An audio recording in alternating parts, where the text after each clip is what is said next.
ఒకటి జగన్మోహన్ రెడ్డి గారు తీసుకొచ్చినటువంటి సంస్కరణలు లేకపోతే ఇంకొకటో ఒక కంపెనీనో ఒక పరిశ్రమో ఏదైనా కావచ్చు, వాటిపైన దుష్ప్రచారం చేయటం, ఒక సంస్కరణ పైన ఒక అభివృద్ధి పైన ఏదైనా, లేదంటే ఒక విధ్వంసాన్ని సృష్టించడం, దాన్ని సమూలంగా నాశనం చేసేయడం, అది కాకపోతే క్రెడిట్ చోరీ చేయటం, ఒక 3 విభాగాలుగా చంద్రబాబు నాయుడు గారు చేస్తున్నటువంటి విధానం. అందులో చాలా ప్రధానమైనది ఈ ల్యాండ్ టైటిలింగ్ యాక్ట్. దీనిపైన చేసినంత దుష్ప్రచారం, ఎన్నికలకు ముందు జరిగిన దుష్ప్రచారం మరి ఏ సంస్కరణ పైన జరుగుండకపోవచ్చు. దానివల్ల చాలా నష్టపోయారు. ఎందుకు తిప్పికొట్టలేకపోయారు? ఎందుకు వాస్తవం చెప్పలేకపోయారు? చంద్రబాబు నాయుడు గారు చేసిన దుష్ప్రచారం ప్రజల్ని నిజంగా నమ్మించగలిగిందా? సార్, మీకు ప్యానెల్లో ఉన్నటువంటి పెద్దలందరికీ నమస్కారాలు సార్. నిజంగానే మీరు చెప్పినట్టుగా ఎలక్షన్ టైంలో ల్యాండ్ టైటిల్ యాక్ట్ అనేది చాలా వరకు నష్టం చేకూర్చిందనే చెప్పాలి. వాళ్ళు ల్యాండ్ టైటిల్ యాక్ట్ దాని ఉద్దేశాన్ని జనాలకి తెలియనీయకుండా వాళ్ళు వేసిన, ఇప్పుడు మీరు చదివారు కదా పేపర్ లో, ఒకసారి వీలైతే మళ్ళీ వెయ్యండి ఈనాడు పేపర్ లో, జగన్మోహన్ రెడ్డి గారు మీ ల్యాండ్ దోచేస్తున్నాడు, జగన్మోహన్ రెడ్డి గారు మీ ల్యాండ్ ను దోపిడీ చేస్తున్నారు, జగన్మోహన్ రెడ్డి గారు A to Z మొత్తం అంతా ఆయన ఇలాంటి పరిస్థితిలో మీకు నష్టం చేకూరుస్తున్నారు అని ప్రతి ఒక్కటి ఎన్ని అబద్ధాలు, ఎన్ని కళ్ళబొల్లి అబద్ధాలు చెప్పాలో అన్ని అబద్ధాలు చెప్పినటువంటి వ్యక్తులు వీళ్ళు.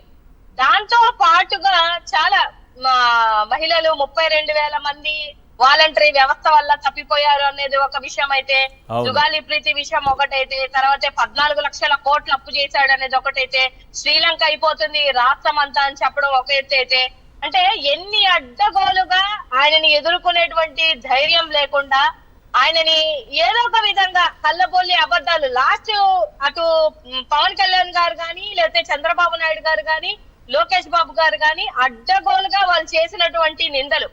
హైలైట్ ఏంటంటే అసలు ఇది తీసుకొని వచ్చిందే బీజేపీ. సో బీజేపీలో 8 మంది ఎమ్మెల్యేలు గెలిచారు, 2 ఎంపీలు గెలిచినట్టున్నారు సార్ వాళ్ళు. నాకు తెలిసి వాళ్ళ ఓటు పర్సంటేజ్ ఎంత ఉందనేది రాష్ట్రంలో తెలిసినప్పటికీ, అంటే చేకూర్చినా కూడా, లేకపోతే వీళ్ళు వేసిన దొంగ ప్రామిసుల వల్ల, లేకపోతే దొంగ నిందల వల్ల అటు తిప్పి ఇటు తిప్పి నష్టపోయింది ఎవరయ్యా అంటే ఇక్కడ జగన్మోహన్ రెడ్డి గారే. ఇది నాకు చాలా ఆశ్చర్యం అనిపిస్తుంది. తీసుకొచ్చిన వాళ్ళేమో బాగానే గెలిచారు. పురంధేశ్వరి గారు కూడా స్టేట్మెంట్ ఇచ్చినటువంటి విషయం ఆ ఎలక్షన్ టైంలో అందరూ విన్నారు. వీళ్ళు కూటమిలో ఉన్నప్పటికీ కూడా నష్టం జరిగింది ఎవరికయ్యా ఇక్కడ అనంటే జగన్మోహన్ రెడ్డి గారికి.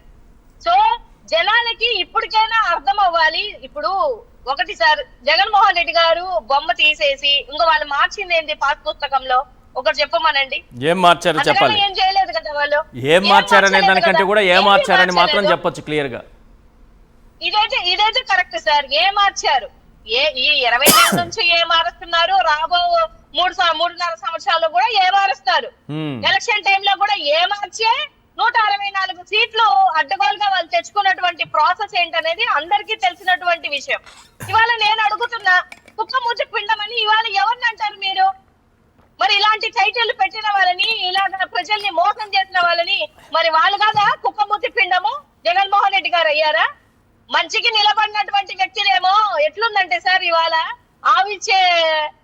పాలిచ్చే ఆవులు వదిలేసుకొని దున్నపోతుని తెచ్చుకొని ఇవాళ అందరూ ఏడుస్తుంటే ఇంతకన్నా ఏమి చెప్పగలుగుతాం సార్? ఇంతకన్నా రుజువు ఏం చేయగలుగుతాం చెప్పండి మీరు? ఆయన చేసినటువంటిది ఒక్కొక్కటి 20 నెలల కాలంలో 32,000 మహిళలు తప్పిపోలేదు.